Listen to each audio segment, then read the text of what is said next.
Thank you, Marjorie, and thank you all for being here tonight. It's the summertime, and I'm 14 years old, and my mom and I are standing at the starting line of a 5K, my first ever.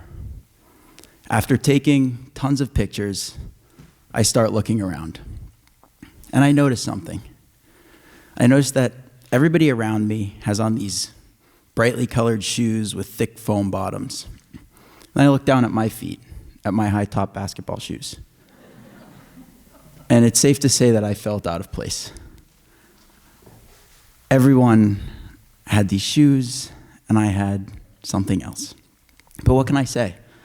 These shoes worked to go to school, to play in the playground, so why wouldn't they work for this? Next to me is my mom. She's worried about something else. She's worried about how her knees will hold up after multiple recent knee surgeries. But soon after, the gun goes off, and there's no time for us to worry. Now, I love that my mom is running this race with me. It feels comforting. She's there supporting me. And she's supported me since I can remember. But this summer is my transition from 8th grade to Brookline High School, and her being a dean at the high school, she's been an extra support system for me during that transition. Eventually, we finished that 5K in decent time, and we decided to set a goal. We're gonna run one 5K a month for a year. Now, we liked how running pushed us, and we're excited to take on this challenge until about halfway through, when COVID hit. And we couldn't run organized races anymore. But my mom, she had this idea. What if we make our own races and name them like the June Zoom or the Quarantine Classic? Okay, I like that. So she printed out our own numbers, and this was legit. We had these numbers on our shorts, and we left our house, and we were running around the neighborhoods of Brighton and Brookline, running our own 5Ks. Eventually, when the world reopened, we ran our 12th and final 5K and decided to set a new goal, 10K. At the end of this 10K, I found a spot of grass in the shade and sat down and started to think, what on earth have I gotten myself into? Parts of my legs hurt that I didn't even know existed. But let me tell you something. Growing up, I wasn't a runner. I was athletic, and fit would be an overstatement. And outside of organized sport, I didn't really do much physical activity. I was a frequent visitor to the snack pantry and the freezer when there was ice cream and ice cream bars in there, and it showed. But there was something that I really loved. I loved playing hockey. And when I met my high school hockey coach for the first time, he told me, you have to slim down and get faster. So I resorted to running. But sitting there that day, I knew that I was not running because I liked it. In fact, that day I hated it. But it was comforting to know that there were days that sometimes my mom hated it too. There were days that she would come in after a training run, shut the door, then you'd hear the shower turn on and turn off, and then you'd hear her bedroom door open and close, and she wasn't seen for hours. So, despite all of this, not liking it, seemingly, we decided to set another goal. We were gonna run a half marathon together. And at the end of this half marathon, I felt way better than I did at the end of the 10K.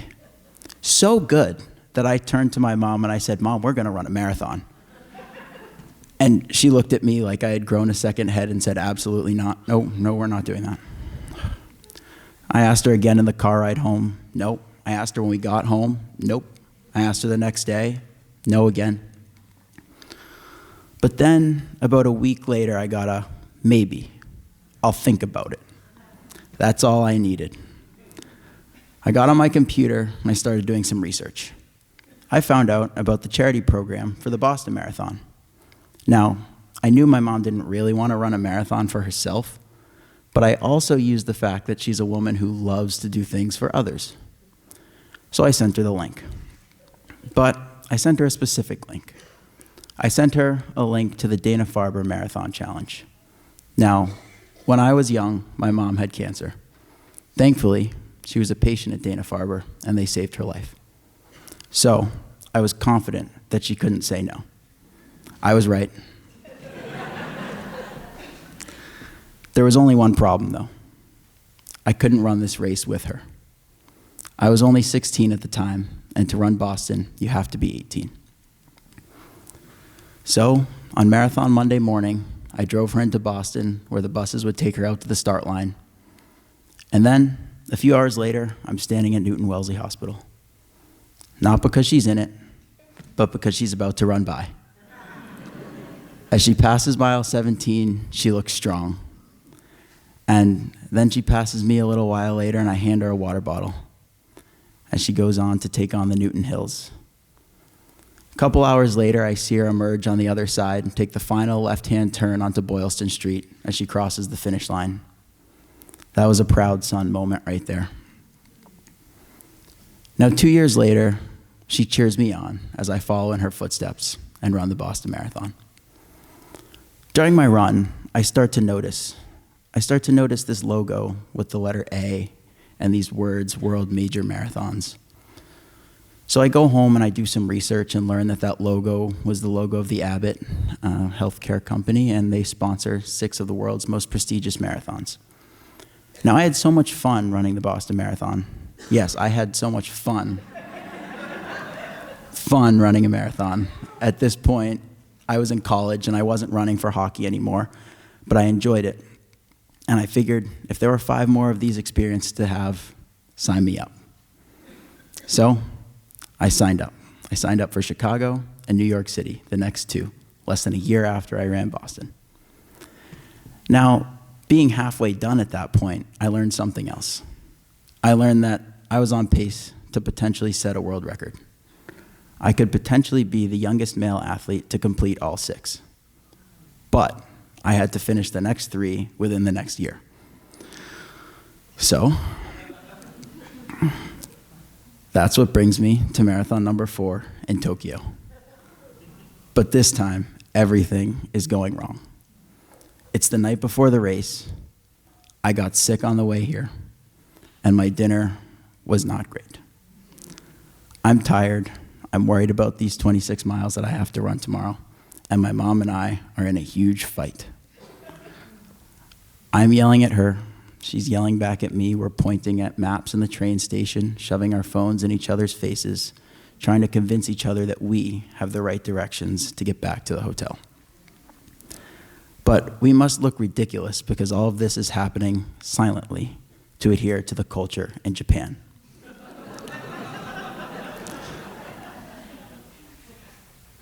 It turns out that we were both right, just using different maps, taking us different ways, and eventually cooler heads prevailed. But that didn't take away the sickness. The next day I woke up still feeling beat.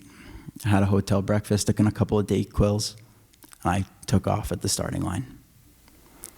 Every step felt like a mile in and of itself, and every drop of water I drank seemed to evaporate out of my mouth almost immediately. I was struggling out there until I got to about mile 13, and I saw my mom on the sidelines waving this poster that said, "Go JT," my nickname at home. And as I passed by, she reciprocated the favor and handed me a bottle of water. But more importantly, she says, screaming, "You got this, you got this." And I don't know if I believe her at the time. I'm like, okay, I got this. But as miles 14, 15, and 16 pass, "You got this" turns into "I've got this." And I eventually crossed that finish line. My mom in tow for marathon number 5 in London, and then number 6 in Berlin. She cheers me on and watches me cross those next 2 finish lines. And with that, in September of 2025, I did set that world record and became the youngest male athlete to complete those 6 Abbott World Major Marathons.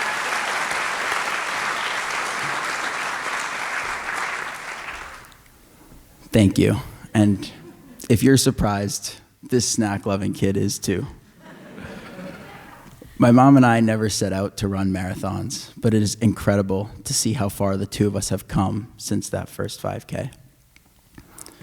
We've always been close, but now I see my mom not only as someone who's there for me to answer all my questions and support me, but as someone just like me and you who can benefit from and need support at times. But don't get me wrong, I still like that she has a lot of the answers. Mom, what's a CV? Mom, it's time to fill out my FAFSA. Mom, I think we're out of Rice Krispie treats. But in all seriousness, there's still one thing missing. We haven't run a marathon. And that's why I am so excited that we just booked our flights, where, with healthy knees and proper running shoes, we will take on the Chicago Marathon together this fall. Thank you.